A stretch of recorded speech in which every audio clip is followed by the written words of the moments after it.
For today's video is umuwi kami sa province para lang manguha ng labong.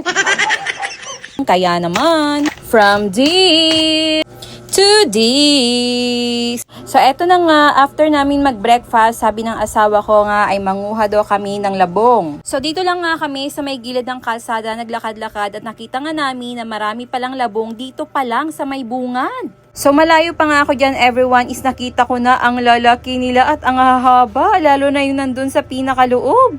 At eto na nga everyone, nilabas na nga ng asawa ko yung pangmalakasang lagari na sabi ng biyanan ko ay yan daw ang gamitin namin para mapabilis ang aming buhay. Pero sad to say, kulang po sa practice yung asawa ko kaya naman sa itak pa rin kami napunta.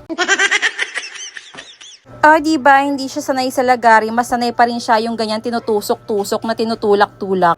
Iba na naman na nasa isip. Tingnan na lang ang ginagawa, huwag masyadong green-minded. Charis lang! So, yun na nga, itak na lang po ang ginamit. Kaya sorry na lang, mother dear, hindi daw siya sanay sa lagari na pinadala mo. At medyo matigas nga daw ang labong kasing tigas daw ng ulo niya. Kaya naman, kumuha po siya ng bato pamukpok sa kanyang ulo ay sa may kanyang itak pala.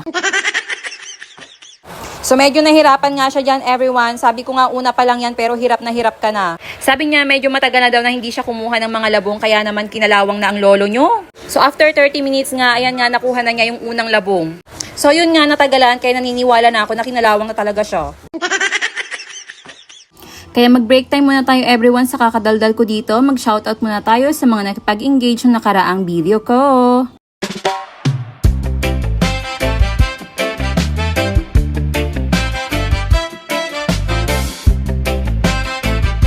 So sila po yun everyone, may mga bago rin po tayo na nakipag-engage kaya babalikan ko po yung mga yan. Mabalik na tayo everyone, sabi niya ay pasok daw kami dito banda kasi marami daw mga kawayan dito. So syempre masunurin naman tayo, kaya naman go go go! Pagkapasok ko nga dito everyone nakita ko napakarami po so hindi na kami lalayo hanggang dito na lang talaga kami kasi sobrang dami, kita nyo yan! Kaya naman kahit hindi tayo pumaldo sa sahod kay Meta, okay lang kasi paldo tayo dito sa labong!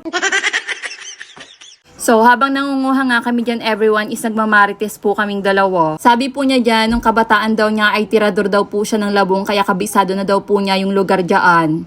O di ikaw na, may lahing lupin. Char! Lagyan ko pala ng sounds everyone kasi ang ganda ng tunog.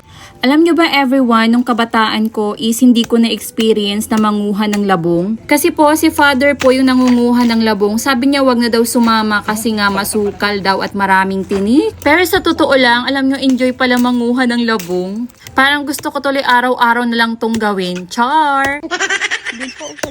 Ang mga kinuha pala namin dyan everyone is yung malalaki na. Bali nagtira po kami dyan yung mga maliliit pa. Syempre para naman may kukunin din yung iba na gusto rin kumuha ng labong. So sabi ko sa asawa ko parang walang may gusto ng labong dito sa inyo kasi nga gilid na ng kalsada wala pa rin nangunguha. So sabi niya ngayon daw na nakita na nila kaming kumuha is panigurado daw na may kukuha na rin na iba. O diba kami palang pasimuno. So ayan everyone, kahit gaano kahirap kumuha ng labong ay pinagtiyagaan naming dalawa. Kasi nga mas masarap at mas fresh yan kapag ikaw mismo yung kumuha at naggayat niyan. Kasi kapag bumibili ako sa palengke everyone is napapansin ko na iba na talaga yung lasa. So sabi ng iba is nilalagyan daw po yun ng tawas para tumagal daw. Sabi ko nga ano yun, parang kili-kili lang nilalagyan ng tawas. Charis. Siguro kayo.